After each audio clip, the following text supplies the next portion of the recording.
Hey, Pastor Steve Waldron. I hope you're having an incredible day or night in Jesus. This is a book I've had my own for a long time, so let's take a look at it. And it does have a surprise ending. So, The Dictionary of the Bible in Ancient Media by T&T Clark. Whenever you see something by T&T Clark, even well over 100 years ago into the 1800s, it is upper crust, authoritative, usually theological material. This would be no different. It came from the Indiana Wesleyan University Library. And so this picture on the front, if I'm not mistaken, that's two people on a fresco from like Pompeii. I think I've done a podcast on that on the Biblical Archaeology Today podcast on Spotify with Steve Waldron, and they have somehow come to the conclusion that these are Christians. So, it's a good sized book. If you've got the Floyd Nolan Jones book on chronology, which is I really recommend, it's about that size of a book, about the size of In the Beginning as well by Walt Brown. So let's read a little bit about it, and then we'll get to the surprise ending. The Dictionary of the Bible in Ancient Media is a convenient and authoritative reference tool introducing specific terms and concepts helpful to the study of the Bible and related literature in ancient communications culture. So, pictures, symbols, like the Alexmenos Graffitito, stuff like that. Since the early 1980s, biblical scholars have begun to explore the potential of interdisciplinary theories of oral tradition, oral performance, personal and collective memory, ancient literacy, and scribality, visual culture, and ritual. Over time, these theories have been combined with considerations of critical and exegetical problems in the study of the Bible, the history of Israel, Christian origins, and rabbinics. The Dictionary of the Bible in Ancient Media responds to the rapid growth of the field by providing a source of reference that offers clear definitions and in-depth discussions of relevant terms and concepts and the relationships between them. The volume begins with an overview of ancient media studies, media just communication, and a brief history of research to, especially mass communication, to orient the reader to the field and the broader research context of the book, with individual entries on terms and topics commonly encountered in studies of the Bible and ancient media culture. Each entry defines the term, concept under consideration, then offers more sustained discussion of the topic, paying particular attention to the relevance, the study of the Bible, and related literature.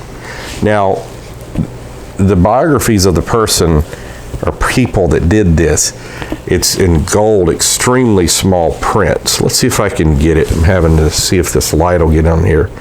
Tom Thatcher is professor of biblical studies at Cincinnati Christian University. Chris Keith is professor of New Testament and Early Christianity, director of the Center for the Social Scientific Study of the Bible at St. Mary's, UK. Raymond F. Person, Jr., professor of religion at Ohio Northern University, and Elsie B. Stern is associate professor of Bible and vice president of academic affairs at the Reconstructionist Rabbinical College in the USA. So, fascinating book, something I'm highly interested in, being in Christian bookselling, preaching, media, so forth. So I get this with bated breath, and I open it, and it is the Cambridge Introduction to Sanskrit.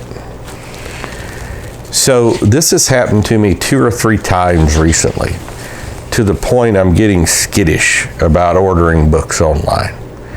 That it'll be a book. There was one on creation and evolution that I desperately wanted, and ended up to be something, I forget, accounting or something. I don't know what it was. Maybe it wasn't accounting. Why learn Sanskrit, how to use this book, study techniques.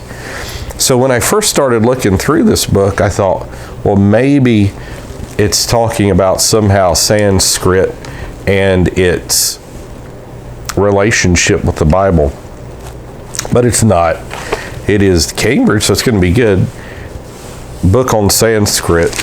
And then I'm like, since all things work together for my good to those who love the Lord, who are called according to his purpose, am I supposed to send this back and connect with the person that sent it to me incorrectly, which they probably didn't know either. Maybe they did, though. Or am I supposed to learn Sanskrit? Or am I supposed to pray for people in India? I've been to India. I think that's where Sanskrit is, isn't it? And now I have such extraordinarily limited funds to spend on books every month. You would be shocked at how little I'm able to spend on books every month. Extraordinarily little. And so a book like this, do I reorder it? Whatever. So the Dictionary of the Bible and Ancient Media, I went ahead and did this video for multiple reasons. The first, I just want to introduce you to the book, and it may be something you're interested in. And maybe reading the back and all of this could help. Secondly, just as a warning that this seems to be happening on a more regular basis than I can ever remember. And the way it was, like with this, it almost appeared that it was deliberate and maybe somebody took the guts out of the other. But then at other times not, because it is glued very well. And so I just don't know. It's even stamped Indiana Wesleyan University. So I wonder if Indiana Wesleyan University, they had this, and the reason they got rid of it was because they realized it was teaching Sanskrit, and for some reason, Indiana University didn't feel like they could use a textbook, a very good textbook, by the way, on Sanskrit, with the cover of something totally different. So God bless you. We love you. We live in an imperfect world. We get to heaven sometime. We'll see you. Bye-bye.